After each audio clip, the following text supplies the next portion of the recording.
많은 사람들이 저마다의 가치를 가지고 험난한 세상을 살아갑니다. 그러나 대부분의 사람들은 행복을 위해 하루하루를 살아갑니다. 나는 꼭 행복한 삶을 살 거야 라고 생각하면서 말이죠. 우리는 열심히 일해서 돈도 많이 벌고 훌륭한 사람이 될 거라고 말하면서 우리가 성공한 모습들을 상상하며 살아갑니다.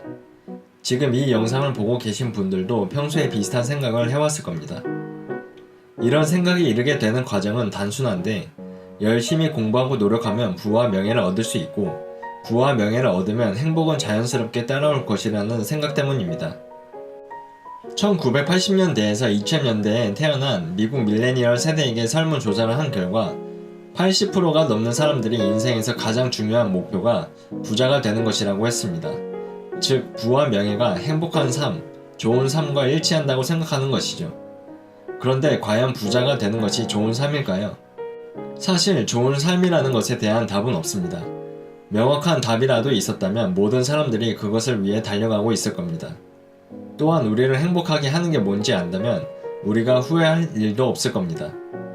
무엇이 건강하고 행복한 삶을 만드는지 알아보기 위해 연구가 진행되었다고 합니다.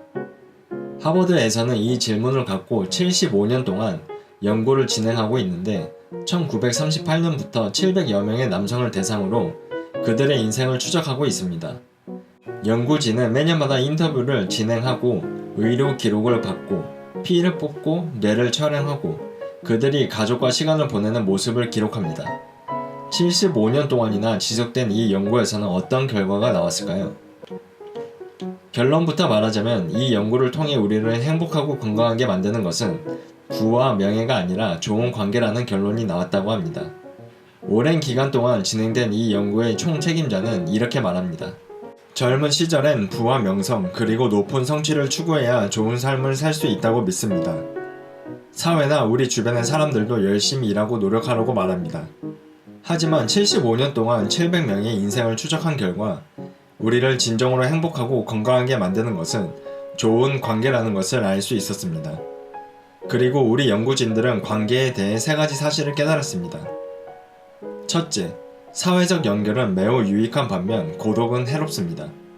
연구 결과 가족, 친구, 공동체와 긴밀하게 연결되어 있는 사람일수록 더 행복하고 건강하며 오래 살았습니다.